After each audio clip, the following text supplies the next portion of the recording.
Good afternoon and welcome to today's edition of Pointing to the Cross. And I want to discuss a scripture with you. This passage is one of the most popular passages in all of Scripture. And of course, we can find that in John chapter 14 and verse 1 and 2. It says, "Let not your heart be troubled. You believe in God, believe also in me. In my Father's house are many mansions. If it were not so, I would have told you. I go to prepare a place for you. And if I go and prepare a place for you, I will come again and receive you to myself, that where I am, there you may be also." There's a couple of things that stand out in that scripture. Number one, he says, you believe in God, believe also in me. All of the disciples there in that upper room at that point were believers in God the Father. And God the Father being invisible, that yet they still believed. And he says, if you believe in God, believe in me. Why? Because Jesus is God in the flesh. He was sitting right in front of them. And he came from heaven.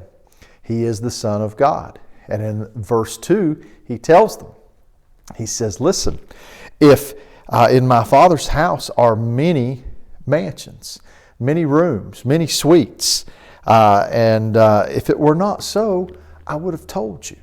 Now, Jesus here is an eyewitness. He is a primary source. And what he's saying is, I've been there. I've seen it. I built it. And in my Father's house are many mansions or suites. And if it weren't so, I would have told you. And then he says this, the third thing that jumps out. If I go and prepare a place for you, I will come again and receive you unto myself. Listen, Jesus later on in this passage says, I'm the way, the truth, and the life. No man comes to the Father except by me. Jesus is the way. He would provide the way through redemption. And that redemption was very difficult to be accomplished.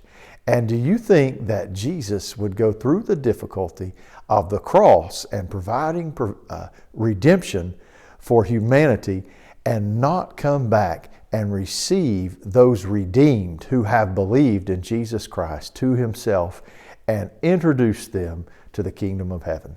That should comfort our souls in these trying days, knowing that we have a place reserved in us for heaven if we have believed in Jesus Christ.